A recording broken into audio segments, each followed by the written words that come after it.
left-wing attack on George W. Bush. And later on, the left-wingers thought it was another right-wing attack on Barack Obama. And they're both right.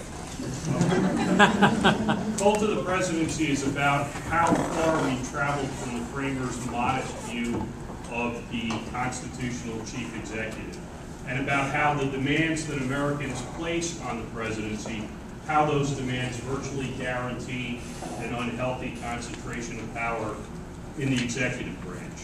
So I'm going to talk about those issues over the next few minutes before we open it up for questions. So talk a little bit about what the office has become, the growth of the imperial presidency. I'll talk a little bit about what the framers envisioned for the office. Then I'll talk a little bit specifically about the specific contours of Barack Obama's imperial presidency. And I'll say a little bit about what we can expect out of the remainder of the Obama presidency, whether it's 2 or 6 years, and then perhaps what we can do politically to deal with the growth of presidential power. And since I don't really have any good answers there, I'm hoping I run out of time before that happens. I don't know how many of you saw it, but there was a revealing moment in the first presidential debate in 2008, moderated by Jim Lehrer.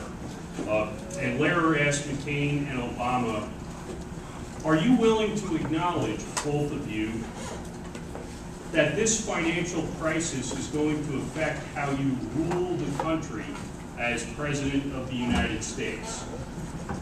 And what was revealing about it, of course, was what the candidates didn't say. Neither McCain nor Obama apparently had any problem with the notion that a proper description of the president's job is that he or she rules the country. And the fact is, no one except for a few cranky libertarians noticed that phrasing.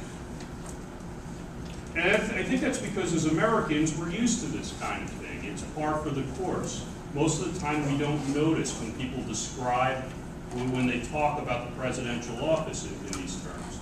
But one of the things I tried to do with my book is to take a step back and look at how bizarre this is, how strange it is, how utterly creepy.